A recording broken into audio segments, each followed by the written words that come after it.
Bau busuk menyengat saat kain pel kotor itu menghantam wajahku. Detik berikutnya, brak, kepalaku menghantam meja marmer akibat dorongan keras ibu mertua. Darah mengucur deras, namun teror sesungguhnya terjadi di UGD. Saat dokter melihat tanda lahir di balik telingaku, wajahnya memucat ketakutan, gemetar, lalu ia berbisik. Sebelum ceritanya dimulai, silakan tulis di kolom komentar dari daerah mana saja teman-teman yang menonton cerita ini.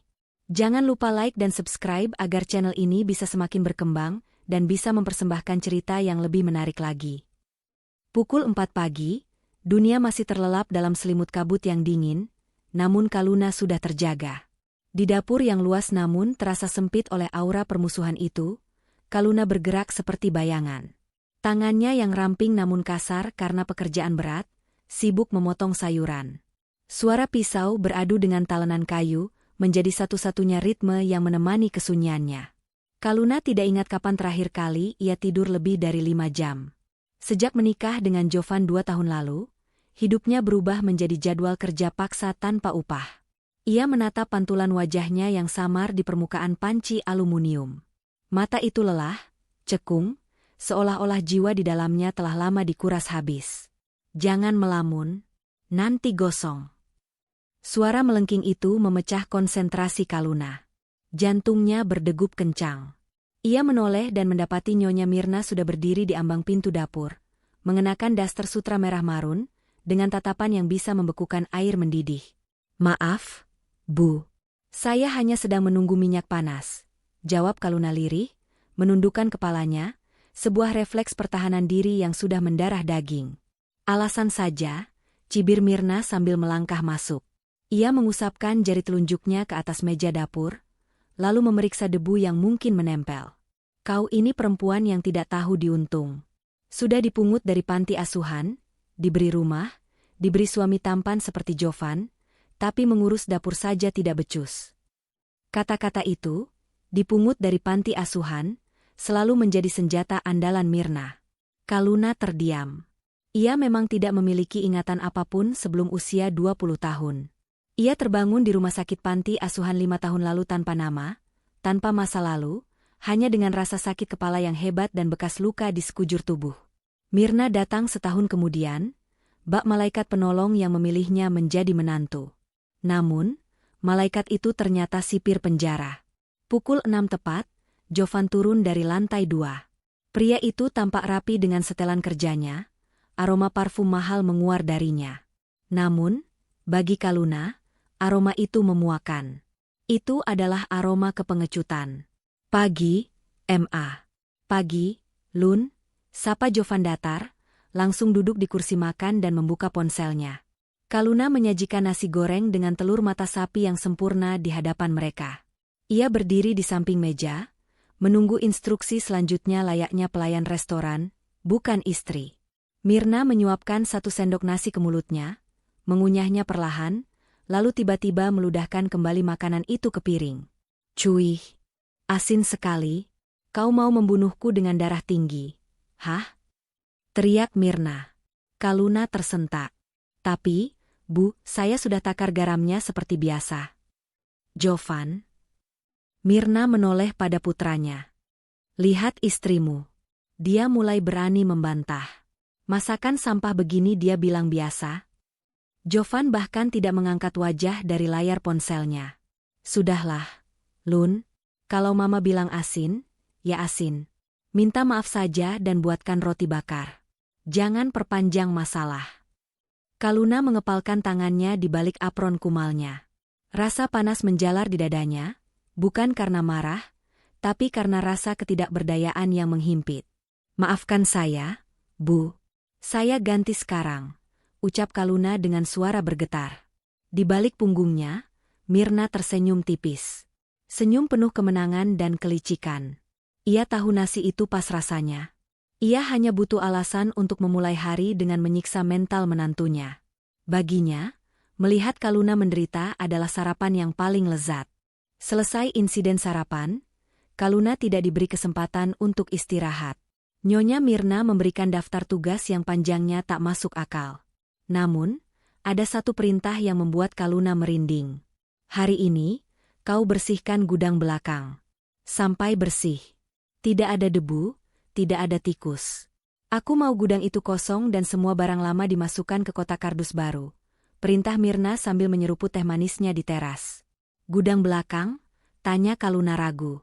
Tapi Bu, gudang itu atapnya bocor dan banyak tumpukan kayu tajam. Jovan bilang itu bahaya. Oh, jadi kau sekarang berlindung di balik nama suamimu. Mirna melotot. Jovan sedang kerja. Dia lelah mencari uang untuk memberimu makan. Kau hanya diminta membersihkan gudang saja banyak alasan. Kerjakan atau malam ini kau tidur di luar pagar. Dengan berat hati, Kaluna melangkah menuju bangunan semi permanen di belakang rumah utama. Gudang itu lembab, berbau apek, dan gelap. Cahaya matahari hanya masuk melalui celah-celah genting yang pecah. Kaluna mulai memindahkan barang-barang bekas. Majalah lama, perabotan rusak, dan tumpukan baju bekas Mirna. Debu beterbangan membuat napasnya sesak. Saat ia sedang menggeser sebuah lemari kayu tua yang lapuk, matanya menangkap sesuatu di pojok ruangan, tersembunyi di balik tumpukan koran bekas. Sebuah kotak kayu jati berukir. Kotak itu terlihat sangat kontras dengan barang-barang rongsokan di sekitarnya.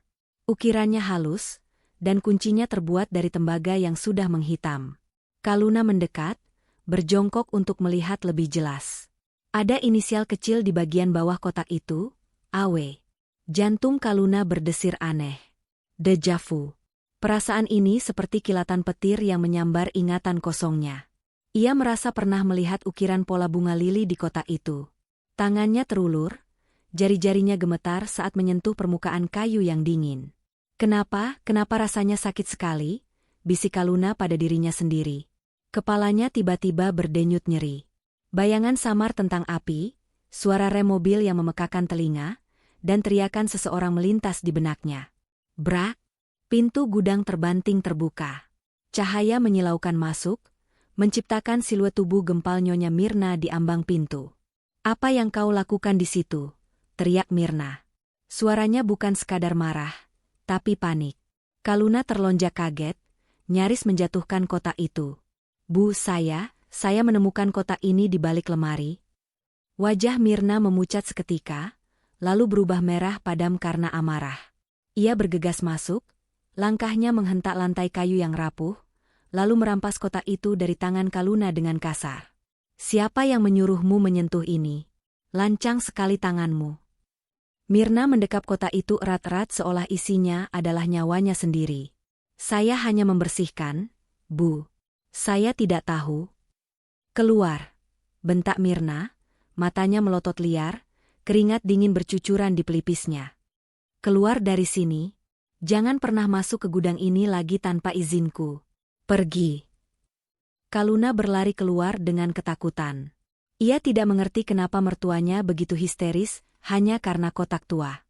Namun, satu hal yang pasti, reaksi Mirna mengonfirmasi bahwa ada sesuatu yang disembunyikan. Dan inisial AW itu terus menari-nari di kepala Kaluna yang sakit. Siang berganti sore, namun ketegangan di rumah itu belum surut. Nyonya Mirna masih mondar-mandir di ruang tengah dengan gelisah. Kotak kayu itu sudah ia amankan kembali di tempat persembunyian barunya di dalam brankas kamar.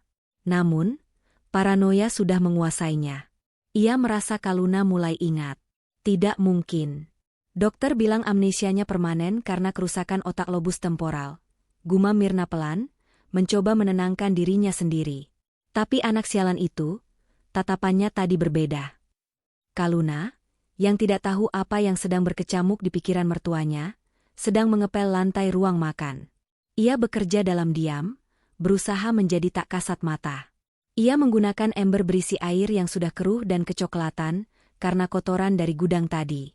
Mirna berjalan menuju meja makan, menuangkan air putih untuk menenangkan tenggorokannya yang kering. Saat ia berbalik, kakinya sedikit tersandung ujung kain pel yang sedang digerakkan Kaluna. Air di gelas Mirna tumpah sedikit mengenai dasternya. Itu hanya kecelakaan kecil. Sangat sepele.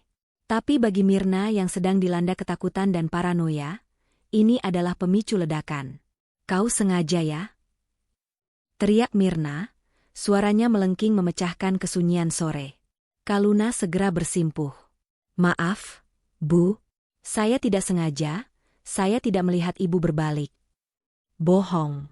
Kau dendam kan gara-gara aku marahi di gudang tadi? Kau mau mencelakaiku di rumahku sendiri? Mirna semakin menjadi-jadi. Ia melihat ember pel di dekat kaki Kaluna. Airnya hitam, berminyak, dan penuh kuman. Tanpa peringatan, tangan Mirna menyambar kain pel yang sedang diperas oleh Kaluna. Kain itu basah, berat, dan menjijikkan. Kau mau tahu rasanya kotor? Hah? Bu, jangan. Kaluna memohon, matanya membelalak ketakutan. Plah. Mirna melempar kain lepel yang basah dan bau itu, sekuat tenaga tepat ke wajah Kaluna. Dunia Kaluna menjadi gelap sesaat. Aroma apek, bau tanah, dan cairan pembersih lantai menusuk hidungnya. Air kotor meleleh dari wajahnya, membasahi baju, masuk ke mulut dan matanya yang perih. Rasanya bukan hanya kotor secara fisik, tapi harga dirinya serasa diinjak-injak hingga rata dengan tanah. Itu pantas untukmu. Dasar anak pungut tidak tahu diri. Napas Mirna memburu. Bersihkan wajahmu yang menjijikan itu. Kaluna menarik kain itu dari wajahnya. Matanya merah, air mata bercampur air pel mengalir di pipinya. Ia menatap Mirna, kali ini tidak menunduk. Ada kilatan luka yang amat dalam di sana. Kenapa ibu jahat sekali padaku? Bisik Kaluna, suaranya parau.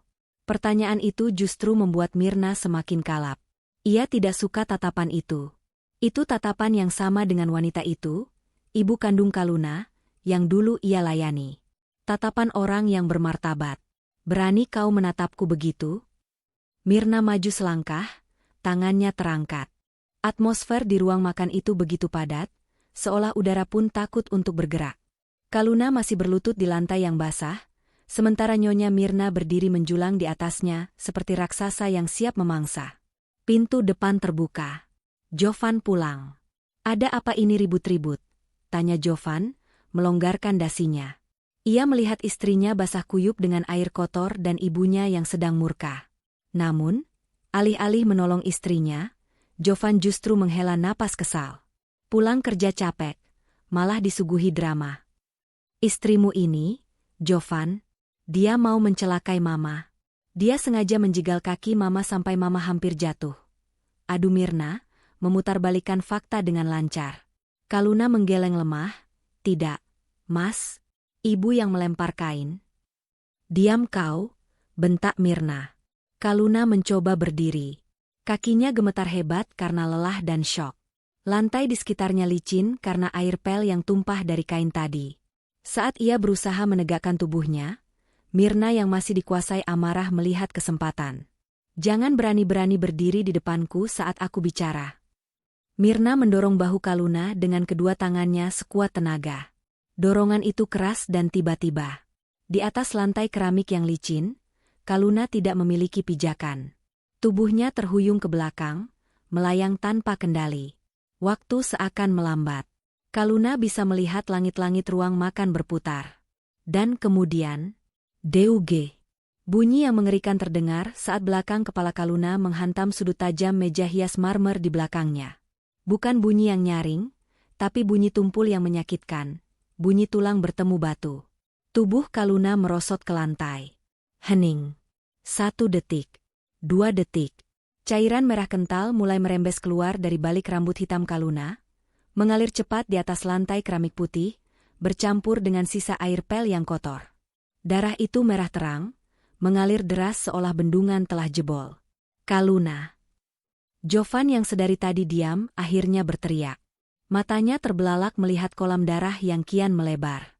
Mirna mundur 2 langkah, tangannya menutup mulut. Wajahnya pucat pasi. Bukan karena kasihan, tapi karena ketakutan akan konsekuensi hukum. Dia terpeleset. Kau lihat kan, Jovan? Lantainya licin. Dia terpeleset sendiri. Jovan berlari menghampiri tubuh istrinya yang tak bergerak. Ia menepuk pipi Kaluna yang dingin. Lun? Kaluna? Bangun. Tidak ada respons. Napas Kaluna terdengar sangat lemah. Putus-putus. Darahnya banyak sekali. Kita harus bawa ke rumah sakit. Teriak Jovan panik. Tangannya kini berlumuran darah istrinya sendiri. Jangan bodoh, desis Mirna, otak kriminalnya bekerja cepat. Kalau kita bawa ke RS, polisi bisa curiga. Kita bilang saja dia jatuh di kamar mandi. Mama gila ya? Ini pendarahan hebat. Kalau dia mati di sini, kita lebih habis lagi.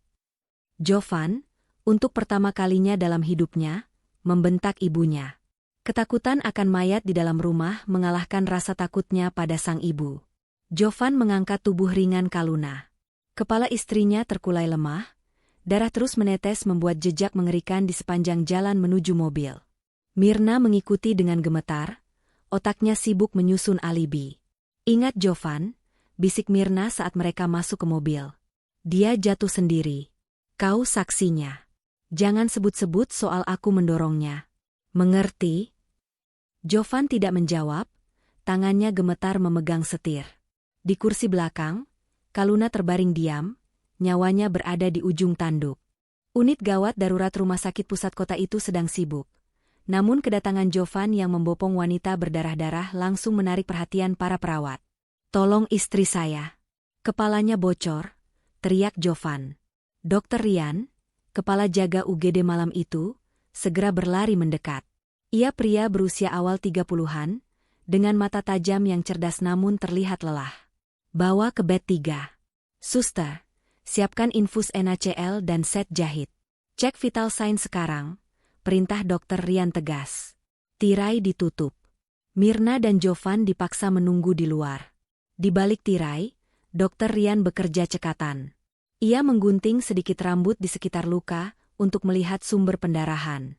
Lukanya dalam, robekan di kulit kepala akibat benturan benda tumpul. Tekanan darah menurun, Dok. 90/60.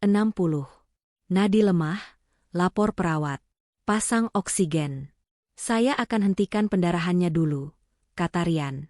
Ia mengambil kapas alkohol dan cairan antiseptik. Saat Dokter Rian memiringkan kepala Kaluna untuk membersihkan darah yang mengalir hingga ke leher dan belakang telinga, gerakannya tiba-tiba terhenti. Matanya terpaku pada area kulit halus di belakang telinga kanan Kaluna. Di sana, tertutup sedikit oleh rambut, terdapat sebuah tanda lahir yang sangat spesifik. Bentuknya seperti 2 bulan sabit yang saling memunggungi, berwarna coklat kemerahan. Napas Dokter Rian tercekat. Ia kenal tanda itu. 5 tahun lalu, saat ia masih menjadi dokter residen bedah saraf, ia pernah menangani seorang pasien VIP muda, putri tunggal konglomerat Wiratama, yang mengalami kecelakaan mobil fatal. Pasien itu memiliki tanda lahir yang sama persis.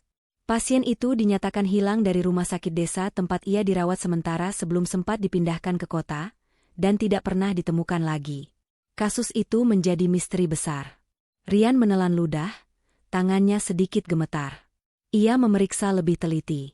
Ia melihat garis tipis bekas operasi di dekat tulang selangka pasien, bekas pemasangan pen akibat patah tulang selangka. Bekas luka yang ia tahu betul posisinya, karena mentornya lah yang melakukan operasi itu 5 tahun lalu.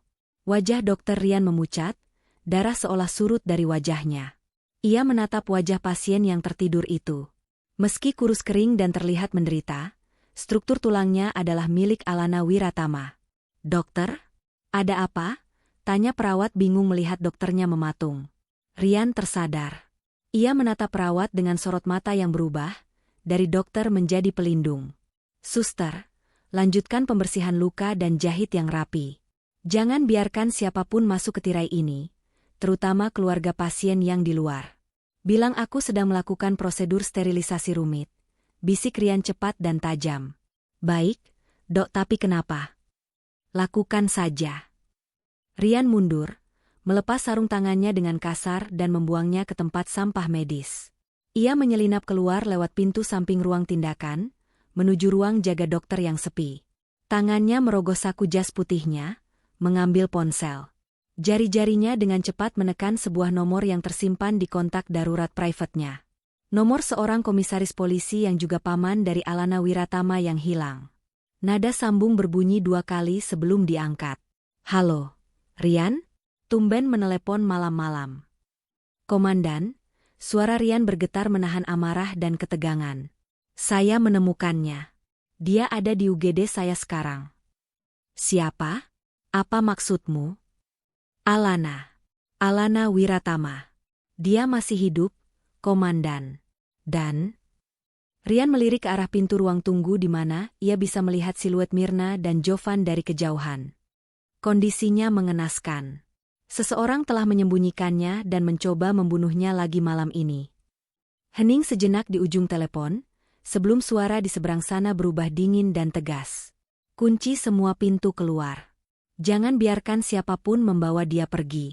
Aku kirim tim SWAT sekarang. Rian menutup telepon. Ia menatap pantulan wajahnya di kaca jendela gelap. Malam ini, sebuah rahasia besar akan terbongkar, dan perang baru saja dimulai. Jarum jam di dinding ruang tunggu rumah sakit seolah bergerak dalam gerakan lambat yang menyiksa. Sudah 1 jam berlalu sejak Dr. Rian masuk kembali ke balik tirai UGD dan menutup akses bagi siapapun. Nyonya Mirna duduk di kursi tunggu berbahan logam yang dingin, kakinya mengetuk-ngetuk lantai dengan ritme yang tidak sabar.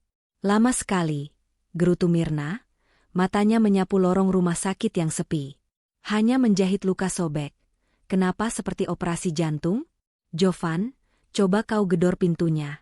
Kita harus segera membawa dia pulang sebelum dia sadar dan bicara macam-macam. Jovan, yang duduk di sebelahnya dengan kemeja masih bernoda darah istrinya, tampak ragu. Wajahnya pucat, bayangan darah yang menggenang di lantai rumah tadi masih menghantuinya.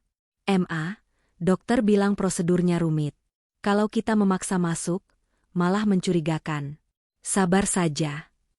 Sabar? Kau pikir kita punya waktu? Mirna mendesis, suaranya tajam namun berbisik. Setiap detik dia di sana tanpa pengawasan kita, risiko dia mengoceh semakin besar. Dia bisa saja bilang aku mendorongnya. Tapi memang mama mendorongnya, kan? Tutup mulutmu. Mirna melotot, nyaris menampar putranya sendiri jika tidak sadar mereka ada di tempat umum. Itu kecelakaan. Ingat skenarionya, lantai licin, dia jatuh. Titik.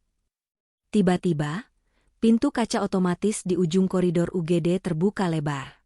Bukan 1 atau 2 orang yang masuk, melainkan sekelompok petugas berseragam lengkap dengan rompi taktis, diikuti oleh 2 orang berpakaian preman dengan lencana kepolisian menggantung di leher. Langkah kaki mereka tegap, sepatu bot militer beradu keras dengan lantai marmer, menciptakan gema otoritas yang mengintimidasi. Suasana ruang tunggu yang tadinya sunyi berubah mencekam. Pengunjung lain menepi, merasakan aura bahaya. Jovan menegakkan punggungnya, matanya membelalak. Ma, kenapa ada polisi? Mirna merasakan perutnya mulas seketika. Insting kriminalnya berteriak bahaya. Ia hendak berdiri untuk menyelinap pergi, tapi salah satu pria berpakaian preman, seorang detektif bertubuh kekar, sudah mengunci pandangan padanya. Pria itu menunjuk lurus ke arah mereka. Amankan mereka. Jangan biarkan bergerak 1 langkah pun, perintah detektif itu.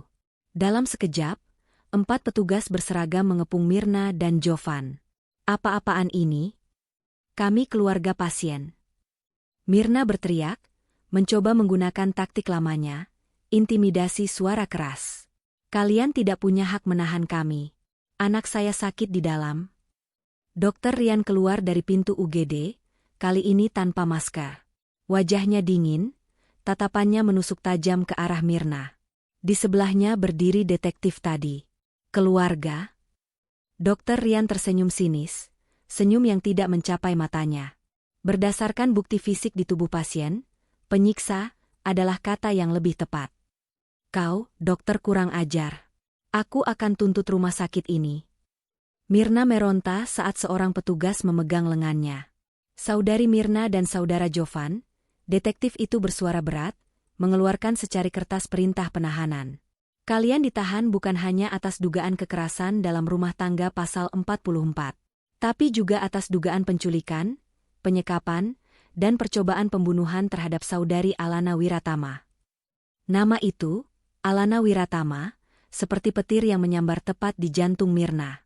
Wajahnya yang merah padam karena marah langsung berubah menjadi abu-abu. Kakinya lemas. Ia tahu, permainan sudah berakhir. Jovan menatap ibunya dengan bingung. Alana? Siapa Alana? Istriku namanya Kaluna, Pak Polisi. Kalian salah orang. Kami tidak pernah salah mengenali putri dari Tuan Wiratama, jawab detektif itu dingin. Bawa mereka ke ruang isolasi rumah sakit. Penjagaan ketat. Jangan biarkan mereka berkomunikasi satu sama lain. Mirna dan Jovan dipisahkan.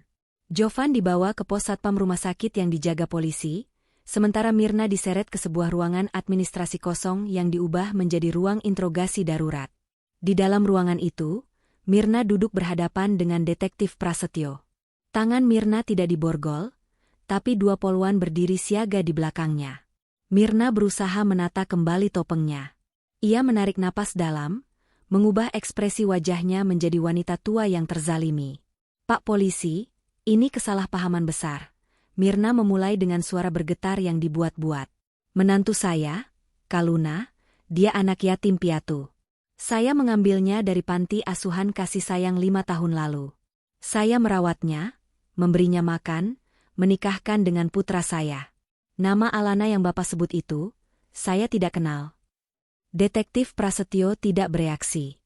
Ia hanya meletakkan sebuah tablet di atas meja, memutar sebuah video rekaman CCTV rumah sakit 5 tahun lalu, rekaman yang baru saja digali dari arsip digital kepolisian setelah panggilan Dr. Rian.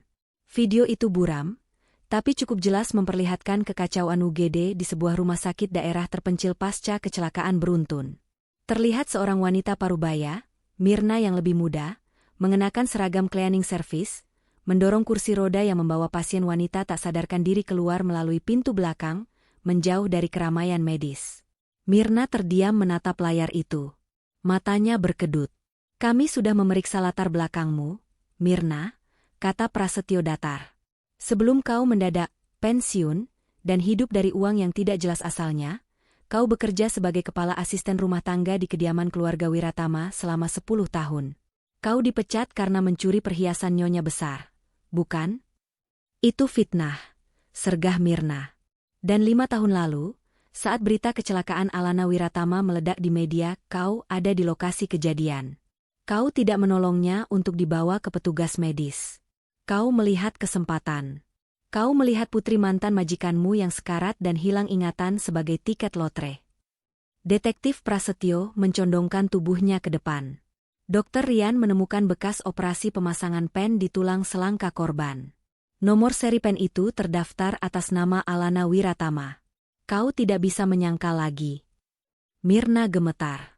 Bukan karena rasa bersalah, tapi karena rasa benci yang meluap. Rencananya sempurna.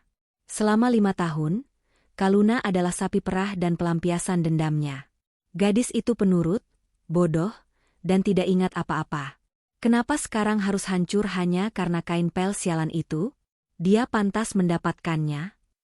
Gumam Mirna pelan, topeng, ibu baik hati, retak sepenuhnya. Apa katamu?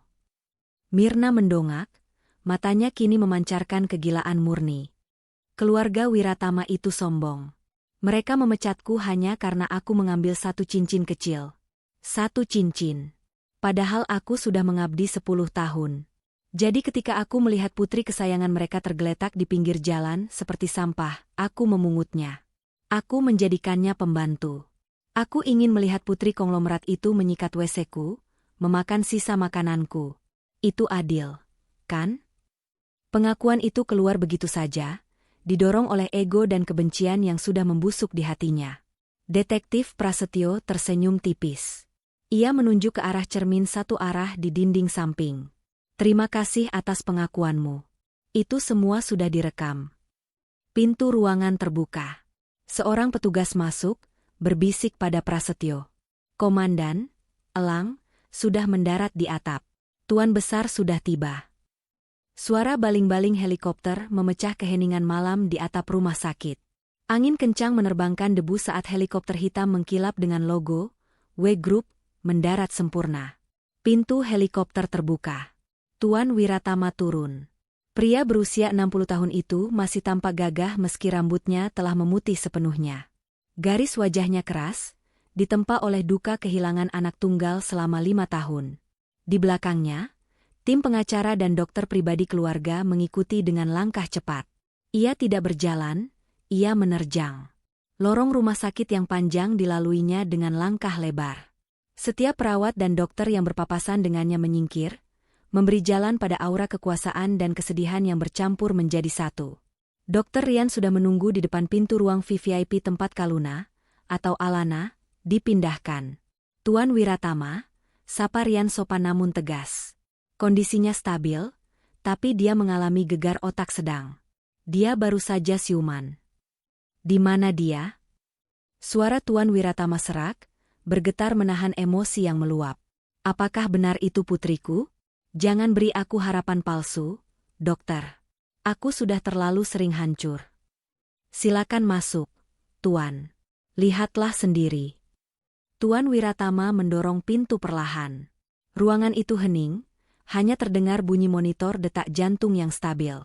Di atas ranjang, sosok wanita muda terbaring lemah. Kepalanya diperban tebal.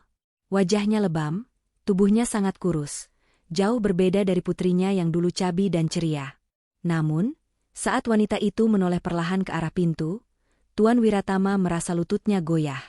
Mata coklat terang berbentuk almond itu adalah milik mendiang istrinya. Milik Alana. Alana.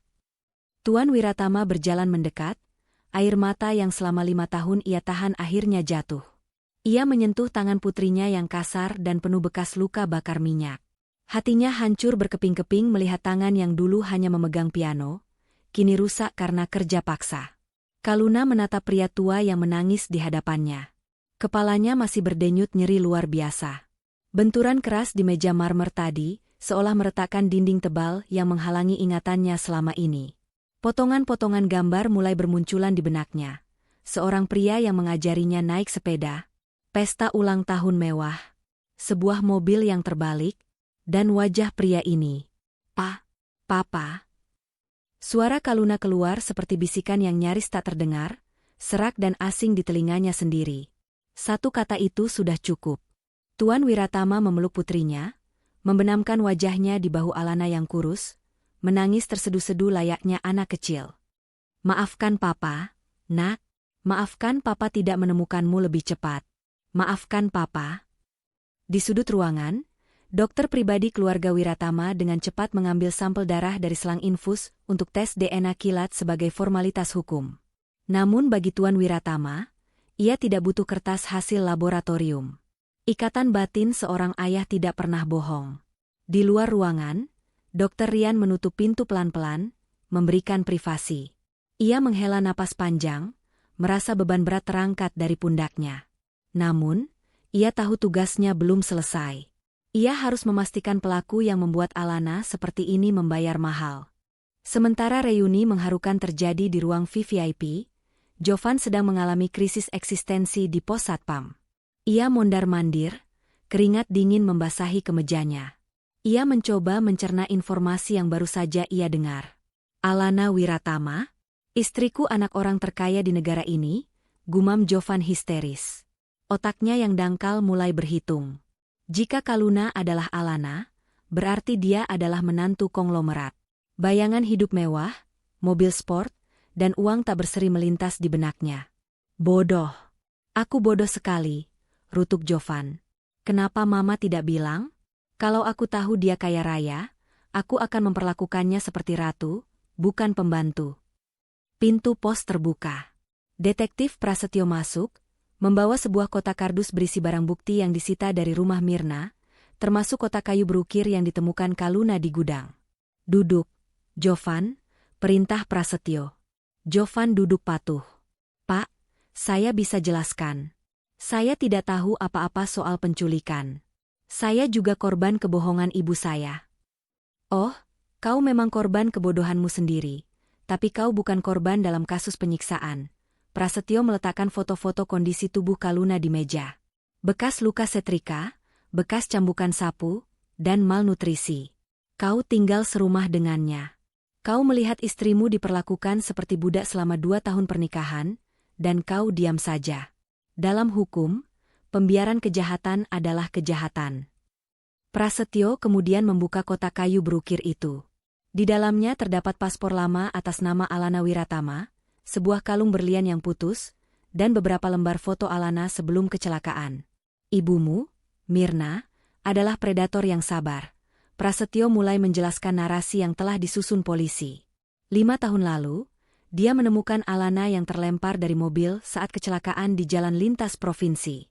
Alih-alih melapor polisi, dia melihat kalung berlian ini. Dia membawa Alana ke rumah kontrakan lamanya di desa, merawat lukanya seadanya. Jovan mendengarkan dengan mulut ternganga. Ketika Alana sadar dan tidak ingat apa-apa, Mirna sadar dia punya aset berharga. Dia mengubah nama Alana menjadi Kaluna. Dia doktrin gadis itu bahwa dia yatim piatu tak berguna yang berhutang nyawa pada Mirna. Tujuannya? Awalnya mungkin hanya ingin menjualnya. Tapi kemudian dendamnya pada keluarga Wiratama mengambil alih. Prasetyo menatap Jovan dengan jijik. Dia ingin putri majikannya yang dulu hidup mewah, berakhir menjadi pelayan bagi anaknya yang pengangguran. Dan kau, Jovan, kau adalah alat penyiksaannya yang paling efektif. Kau menghancurkan mental wanita itu dengan ketidakpedulianmu. Saya mencintainya, Pak. Jovan mencoba membela diri, tapi suaranya terdengar palsu bahkan di telinganya sendiri. Kau tidak mencintainya, potong Prasetyo. Kau mencintai kemudahan hidup yang dia berikan. Baju bersih, makanan siap saji, rumah rapi. Kau mencintai budakmu, bukan istrimu. Petugas masuk membawa hasil tes DNA yang baru saja dikirim via faks dari lab forensik. Positif, Nandan. 99,9% cocok. Prasetyo mengangguk. Bawa dia ke sel tahanan sementara. Besok pagi kita pindahkan ke Polres Pusat. Saat digiring keluar, Jovan berteriak, "Tunggu. Saya mau bertemu istri saya. Saya suaminya. Dia pasti mau memaafkan saya. Kaluna cinta mati padaku." Tidak ada yang mendengarkan teriakannya. 3 hari kemudian, kondisi Alana sudah cukup stabil untuk meninggalkan rumah sakit, meskipun ia harus menggunakan kursi roda. Kepalanya masih diperban, tapi wajahnya sudah jauh lebih bersih.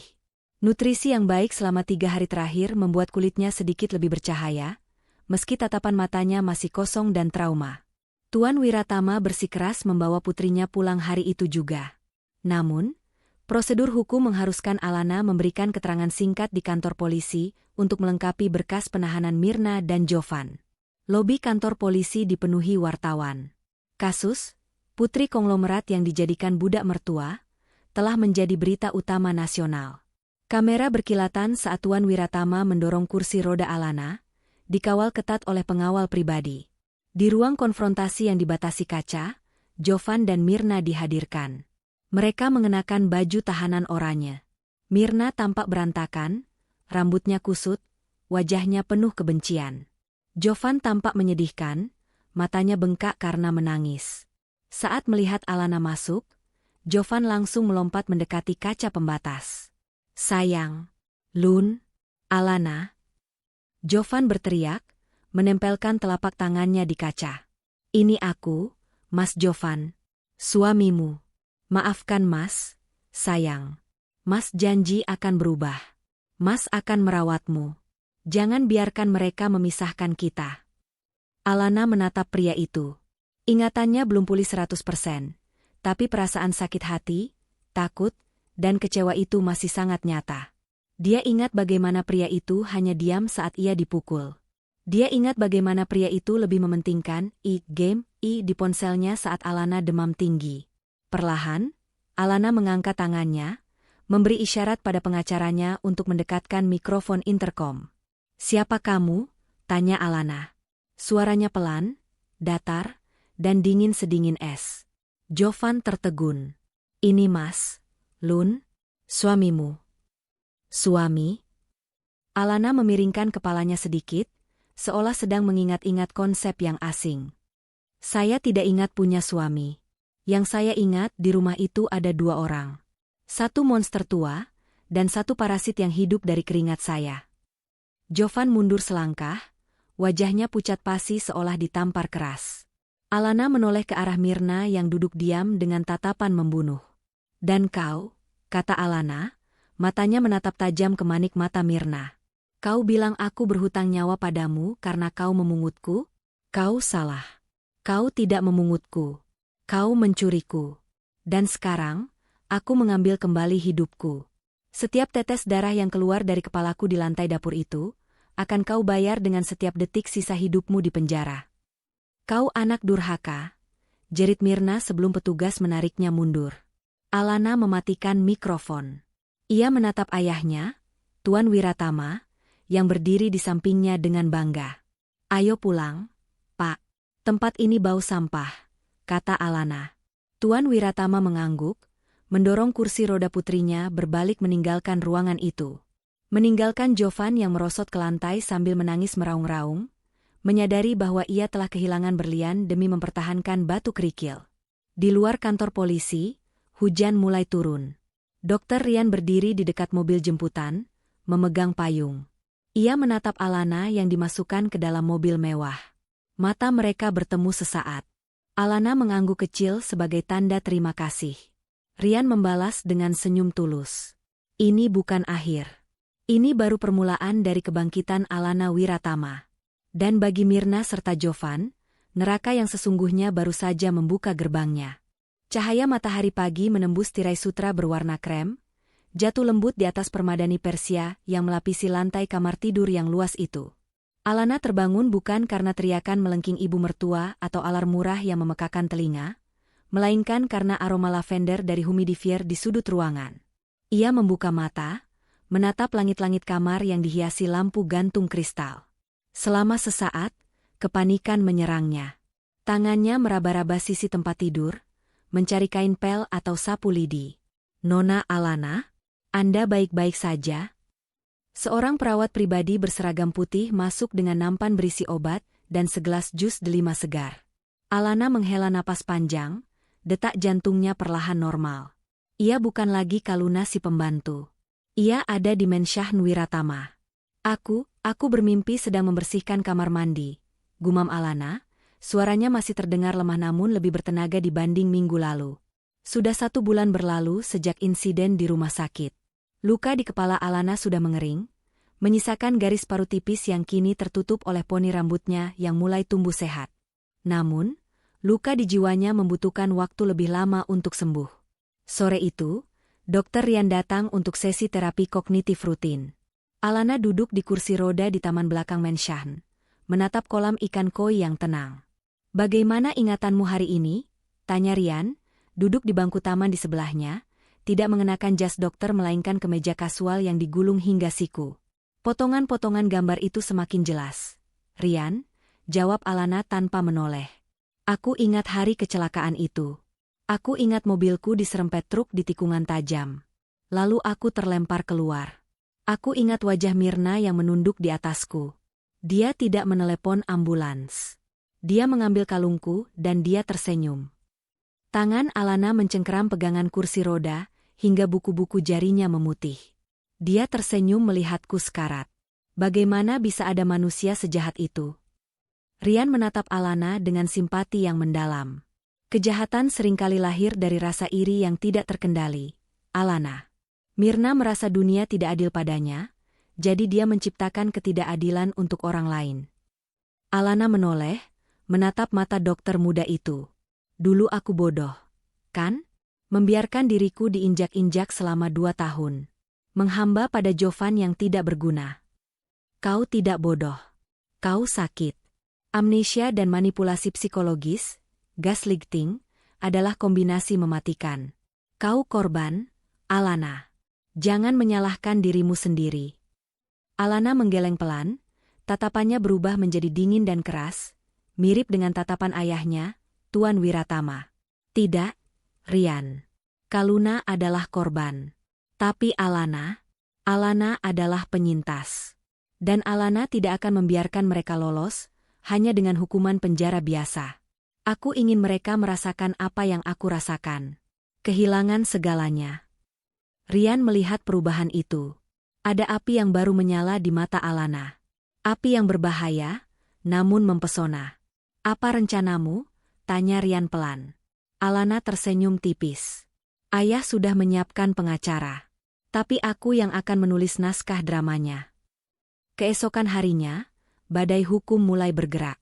Jovan, yang saat ini berstatus tahanan kota, karena jaminan yang dibayar dengan susah payah oleh kerabat jauh Mirna yang tertipu cerita sedihnya, sedang duduk melamun di teras rumahnya. Rumah itu sepi, kotor, dan berantakan. Tanpa Kaluna, tempat itu seperti kapal pecah. Piring kotor menumpuk di wastafel hingga berjamur, pakaian kotor berserakan di sofa. Sebuah mobil sedan hitam berhenti di depan pagar. 2 orang pria berjas rapi turun, membawa tas kerja kulit. Salah satunya adalah Handoko, pengacara utama keluarga Wiratama yang terkenal sebagai hiu pengadilan.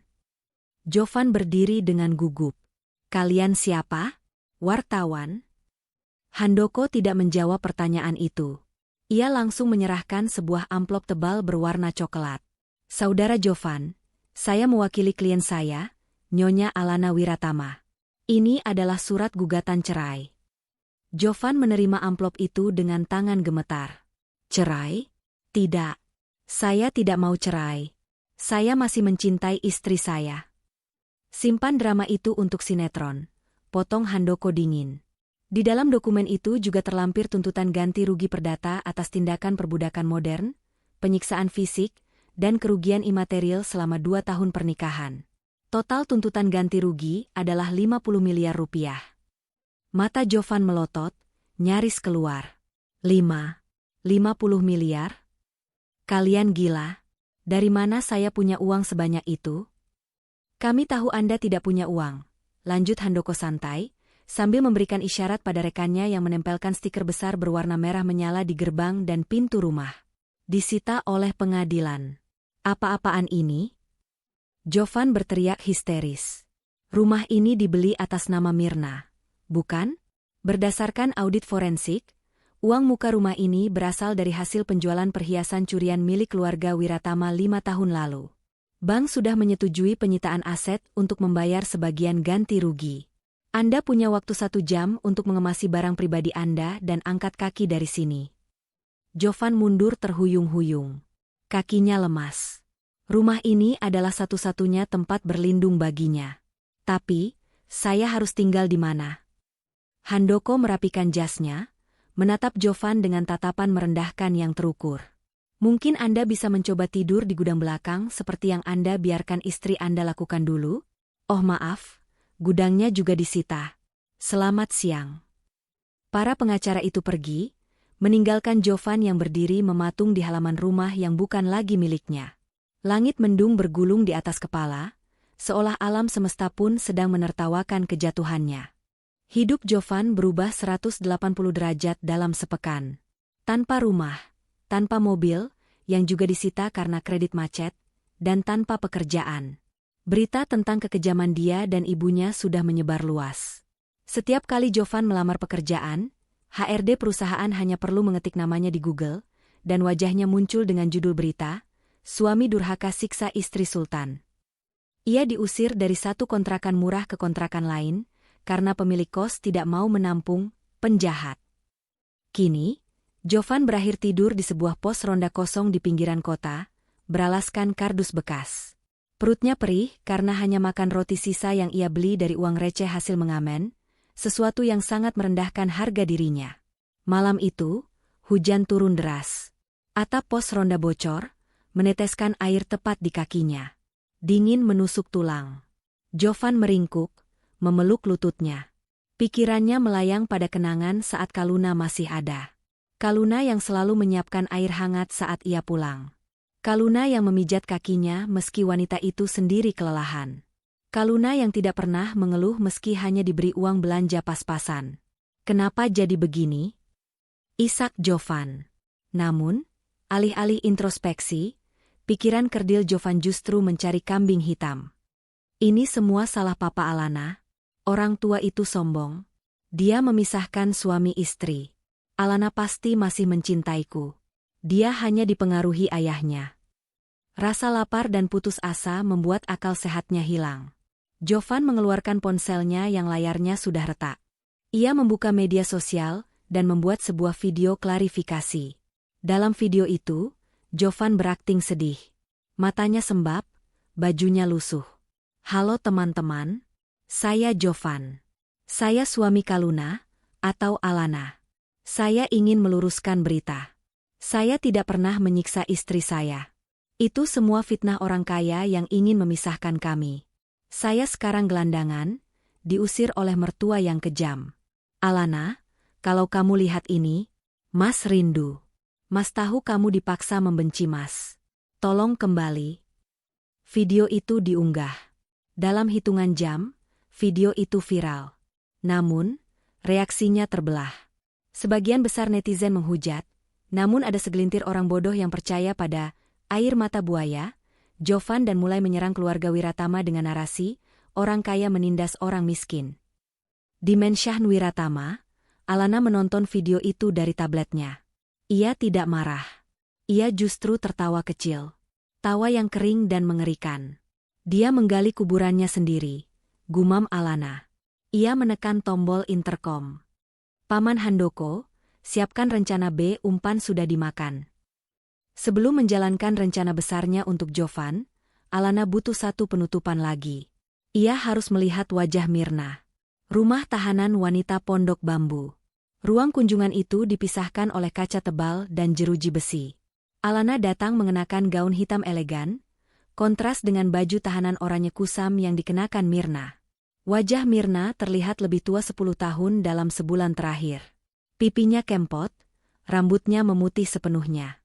Namun, saat melihat Alana, api kebencian di mata tua itu masih menyala. Lihat siapa yang datang, cibir Mirna, suaranya parau. Putri Raja turun dari istananya untuk melihat rakyat jelata. Alana duduk dengan anggun, meletakkan tas mewahnya di meja. Aku hanya ingin memastikan kau nyaman di rumah barumu, Mirna. Kudengar kau satu sel dengan pembunuh bayaran? Kuharap dia tidak mendengkur. Jangan sombong kau, anak pungut. Desis Mirna, memukul kaca. Kau pikir kau menang? Kau hanya beruntung punya bapak kaya. Tanpa uang bapakmu, kau tetaplah kaluna si babu dapur. Alana menatap Mirna datar. Tidak ada lagi rasa takut. Sosok yang dulu menghantuinya kini hanyalah nenek tua yang menyedihkan di balik kaca. Kau tahu, Mirna, kata Alana pelan. Aku sudah ingat semuanya. Termasuk hari di mana kau menemukanku. Aku ingat kau merogoh saku jaketku, mengambil dompetku, dan membuang kartu identitasku ke sungai. Itu bukan tindakan orang yang ingin menolong. Itu tindakan maling. Terus kenapa? Kau mau lapor polisi lagi? Aku sudah di sini, tantang Mirna. Tidak. Aku kesini untuk memberitahumu satu hal yang Jovan tidak berani katakan padamu. Alana tersenyum miring. Rumahmu sudah disita. Barang-barangmu sudah dilelang. Dan putra kesayanganmu, Jovan sekarang jadi gelandangan yang tidur di pos ronda. Dia bahkan tidak punya uang untuk membelikanmu sabun mandi di penjara ini. Mata Mirna membelalak. Pertahanan dirinya runtuh. Harta dan anaknya adalah dua hal yang paling ia banggakan. Kau bohong. Jovan pasti akan menolongku. Alana mengeluarkan selembar foto yang diambil detektif swasta kemarin. Foto Jovan yang kotor sedang mengais tong sampah di belakang minimarket. Ia menempelkan foto itu ke kaca. Lihat hasil didikanmu, Mirna. Kau sibuk menyiksaku sampai lupa mendidik anakmu cara bertahan hidup. Kau yang menghancurkannya, bukan aku. Mirna menatap foto itu, air mata mulai mengalir deras. Tangisannya bukan tangisan penyesalan, tapi tangisan kekalahan total. Ia meraung, memukul-mukul kaca, memaki Alana, memaki nasib. Alana berdiri, merapikan gaunnya. Nikmati masa tuamu di sini. Jangan khawatir, aku akan memastikan hukumanmu maksimal. Selamat tinggal, Nyonya Mirna.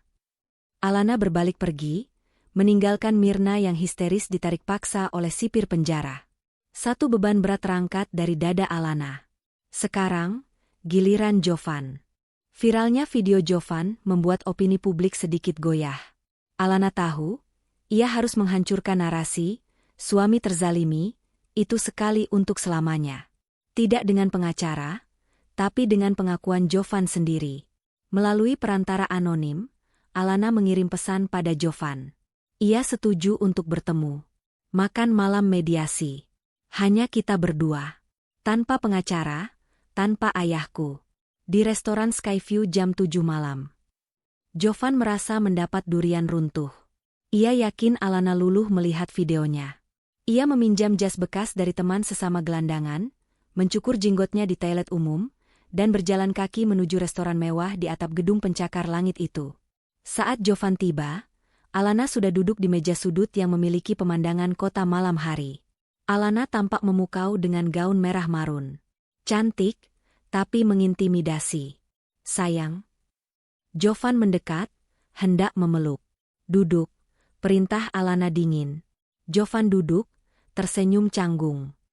Terima kasih sudah mau ketemu Mas. Mas tahu kamu masih sayang. Kita bisa mulai dari awal, kan? Kita lupakan masa lalu. Mas bisa bantu kamu kelola perusahaan ayahmu. Keserakahan itu langsung muncul. Alana menahan rasa jijiknya. Jovan, sebelum kita bicara masa depan, aku butuh kejujuranmu soal masa lalu, kata Alana, suaranya melunak, sebuah akting yang sempurna. Video kamu bilang kamu tidak tahu aku disiksa. Benarkah itu? Jovan mengangguk cepat. Benar? Sumpah. Mama yang jahat. Mas tidak tahu apa-apa. Mas kan kerja seharian. Tapi Jovan. Alana menatap matanya dalam-dalam. Ingat waktu aku keguguran setahun yang lalu? Karena mama menyuruhku mengangkat lemari berat? Kau ada di sana. Kau sedang main game di sofa. Kau bahkan bilang, jangan berisik, aku lagi rang match, saat aku mengerang kesakitan pendarahan. Kau ingat? Jovan terdiam. Ia gelisah. Ia melihat sekeliling restoran yang sepi. Hanya ada mereka berdua di area VIP itu. Ia merasa aman. Lun, dengar? Jovan menghela napas. Suaranya merendah, nada aslinya keluar. Jujur saja ya. Ya, aku tahu. Aku tahu mama kasar. Aku tahu kamu kesakitan. Tapi mau bagaimana lagi? Mama yang pegang uang. Kalau aku bela kamu, mama bakal potong uang jajanku. Kamu kan kuat, Lun. Kamu kan tahan banting. Aku pikir kamu cuma pura-pura sakit biar nggak kerja. Jadi kau membiarkan ibumu menyiksaku demi uang jajan? Pancing Alana lagi. Bukan cuma uang jajan. Warisan. Mama janji kalau aku nurut, warisan rumah itu buat aku. Lagi pula, kamu kan cuma anak pungut waktu itu. Siapa yang peduli? Beda sama sekarang, Lun. Sekarang kamu Alana Wiratama. Jelas aku bakal sembah kamu. Jovan tertawa kecil, merasa sudah berhasil meyakinkan istrinya dengan kejujuran yang brutal itu. Alana tersenyum. Senyum yang membuat bulu kuduk berdiri. Terima kasih atas kejujuranmu, Jovan. Itu yang ingin ku dengar. Alana mengangkat tangannya, menunjuk ke arah vas bunga di tengah meja. Di antara rangkaian bunga mawar, terlihat lampu indikator kecil berkedip merah. Kamera tersembunyi. Apa-apa itu? Wajah Jovan memucat. Alana mengeluarkan ponselnya, memperlihatkan layar yang sedang menampilkan live stream di akun media sosial resmi Wiratama Group dan beberapa portal berita nasional. Jumlah penonton, 2,5 juta orang. Seluruh Indonesia baru saja mendengar pengakuanmu, Mas. Bahwa kau membiarkan istrimu keguguran demi rang match dan warisan. Bahwa kau hanya peduli padaku karena aku sekarang kaya. Komentar di layar bergulir dengan kecepatan cahaya, penuh dengan hujatan, sumpah serapah, dan ancaman netizen pada Jovan. Kau menjebakku. Jovan berdiri, kursi terjungkal ke belakang. Bukan jebakan. Ini panggung yang kau minta, kan? Alana berdiri, mengambil gelas berisi air dingin di depannya. Dengan gerakan tenang, ia menyiramkan air itu ke wajah Jovan, persis seperti adegan di sinetron, namun kali ini terasa sangat nyata dan memuaskan. Air ini bersih, Jovan. Tidak seperti air pel kotor yang dulu kau biarkan ibumu lempar ke wajahku. Anggap saja ini baptisan untuk kehidupan barumu sebagai musuh masyarakat nomor 1. Alana berbalik dan berjalan pergi, hak sepatunya berketuk tegas di lantai marmer. Jovan berdiri mematung, basah kuyup, sementara pelayan restoran dan pengunjung lain mulai mengeluarkan ponsel mereka, merekam sosok pria paling dibenci di negara itu. Karir sosial Jovan tamat malam itu juga. Malam itu, setelah live stream yang menghancurkan di restoran Skyview, Jovan tidak langsung pulang, terutama karena ia tidak punya rumah untuk pulang. Ia berjalan keluar dari gedung pencakar langit itu dengan langkah gontai, basah kuyup oleh air yang disiramkan Alana, dan dinginnya angin malam Jakarta yang menusuk tulang. Namun, yang lebih dingin adalah tatapan orang-orang di sekitarnya. Di lobi gedung, security yang biasanya sopan menatapnya dengan jijik terang-terangan. Beberapa pengunjung yang sedang menunggu valet berbisik-bisik sambil menunjuk ke arahnya. "Itu dia kan? Suami, Rangmatch?" "Iya, yang biarin istrinya keguguran demi game. Sampah banget.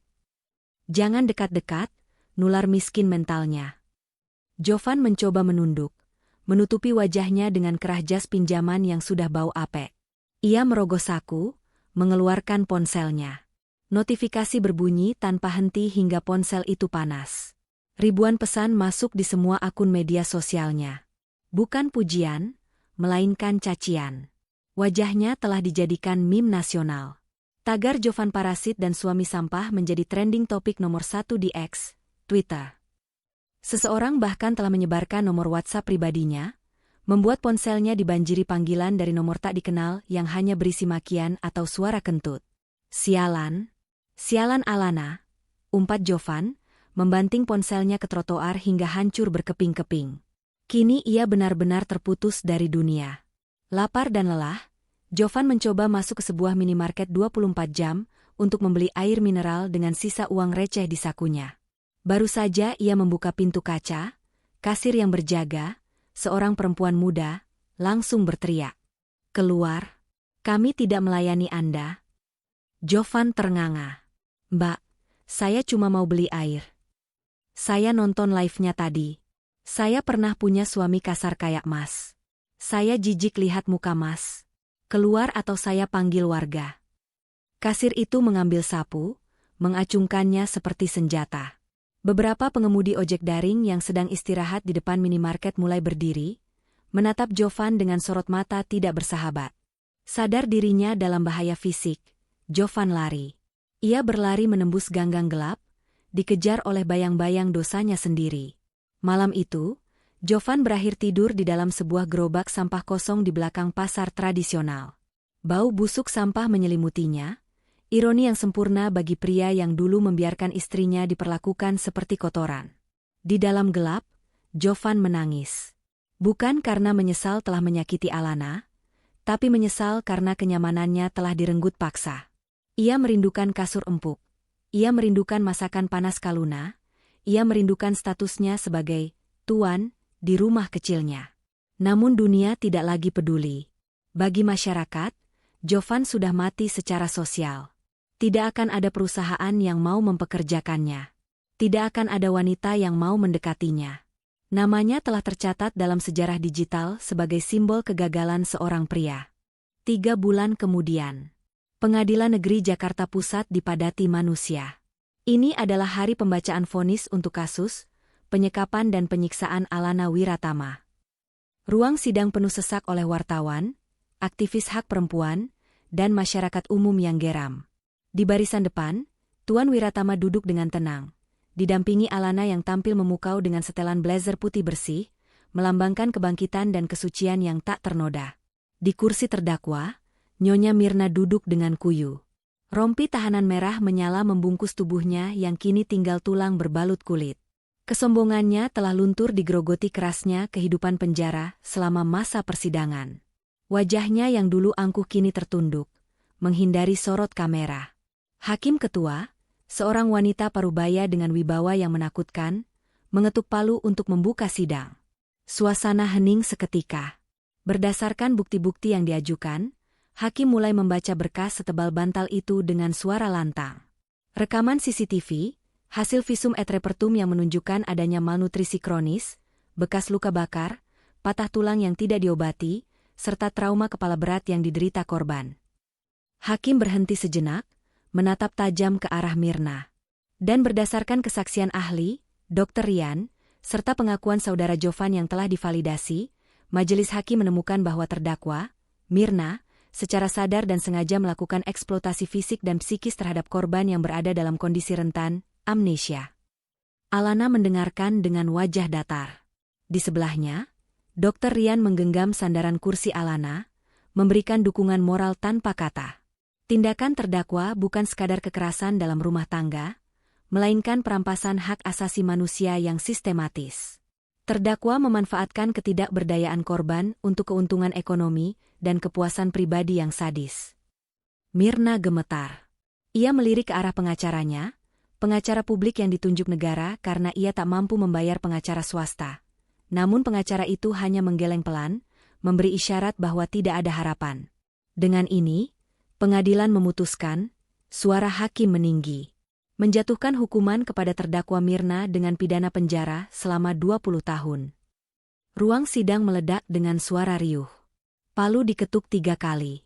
To, to, to. Mirna menjerit. 20 tahun? Aku akan mati di penjara. Ini tidak adil. Aku merawatnya. Aku memberinya makan. Diam, bentak hakim.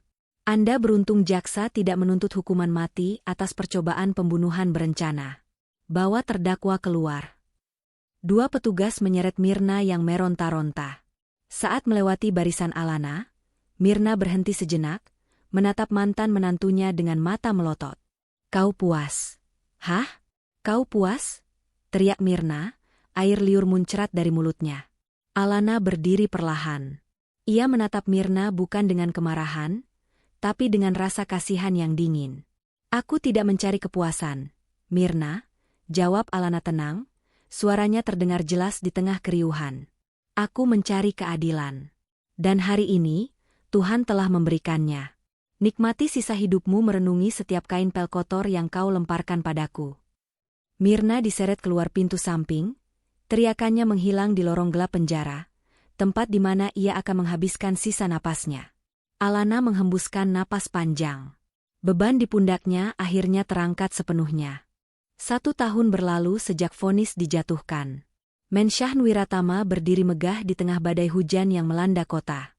Kilat menyambar, menerangi gerbang besi setinggi 3 meter yang memisahkan kemewahan di dalam dengan dunia luar yang keras. Di depan gerbang itu, sesosok pria kurus kering berdiri menggigil. Pakaiannya compang-camping, kakinya hanya beralaskan sandal jepit yang putus sebelah. Itu adalah Jovan. Setahun hidup di jalanan telah mengubahnya menjadi rongsokan manusia. Penyakit kulit menggerogoti lengannya, giginya kuning dan beberapa tanggal karena kurang gizi. Ia bukan lagi Jovan yang tampan dan pesolek. Ia hanyalah bayangan menyedihkan dari masa lalunya. Alana, Alana. Jovan merintih, tangannya yang kotor memegang jeruji besi gerbang yang dingin. Tolong aku sakit, aku lapar. Ia tahu Alana ada di dalam. Ia melihat mobil Alana masuk beberapa jam lalu. Ia telah berjalan kaki sejauh 20 km dari kolong jembatan tempatnya tinggal hanya untuk mengemis di sini. Di lantai 2 Mensyahn, Alana berdiri di balik jendela kaca besar, memegang secangkir teh chamomile hangat. Ia melihat sosok kecil di gerbang melalui sorot lampu taman. Nona, kepala keamanan masuk ke ruangan. Ada gelandangan di depan gerbang. Dia mengaku sebagai mantan suami Nona. Apakah saya harus mengusirnya atau memanggil polisi? Alana menyesap tehnya perlahan. Matanya menatap Jovan yang sedang berlutut di tengah hujan deras, bersujud-sujud ke arah rumah. Adegan itu persis seperti sinetron yang dulu sering ditonton Mirna sambil menertawakan penderitaan tokoh utamanya. Ironi yang puitis. Dulu, Alana mungkin akan merasa iba. Dulu, Kaluna pasti akan berlari keluar membawa payung dan handuk. Tapi bagian diri itu sudah mati, dibunuh oleh ketidakpedulian Jovan sendiri. Apakah dia terlihat berbahaya, Pak? Tanya Alana datar. Tidak, Nona. Dia terlihat sangat lemah. Mungkin sebentar lagi pingsan. Alana terdiam sejenak. Ia merenungkan perasaannya. Apakah ia benci? Tidak. Kebencian membutuhkan energi. Kebencian berarti ia masih peduli. Yang ia rasakan saat ini adalah kehampaan. Jovan baginya sekarang sama seperti orang asing yang tak sengaja ia lewati di jalan. Tidak ada rasa, tidak ada ikatan. Biarkan saja, kata Alana akhirnya. Maksud Nona? Dibiarkan masuk? Tidak. Alana berbalik, menutup tirai jendela dengan tegas. Biarkan dia di sana. Jangan usir, tapi jangan beri apapun. Jangan beri makanan, jangan beri payung, jangan beri perhatian. Biarkan dia merasakan dingin. Biarkan dia menyadari bahwa pintu rumah ini sudah tertutup selamanya. Sama seperti dia menutup hatinya saat aku butuh pertolongan dulu. Baik, Nona. Di luar, hujan semakin deras. Jovan berteriak memanggil nama Alana hingga suaranya habis. Namun, jendela di atas sana tetap gelap. Tidak ada pintu yang terbuka. Tidak ada keajaiban. Akhirnya, tubuh Jovan menyerah. Ia ambruk di aspal basah, menangis dalam kesendirian yang absolut. Malam itu, ia belajar pelajaran paling menyakitkan dalam hidup. Penyesalan yang datang terlambat tidak memiliki nilai tukar apapun.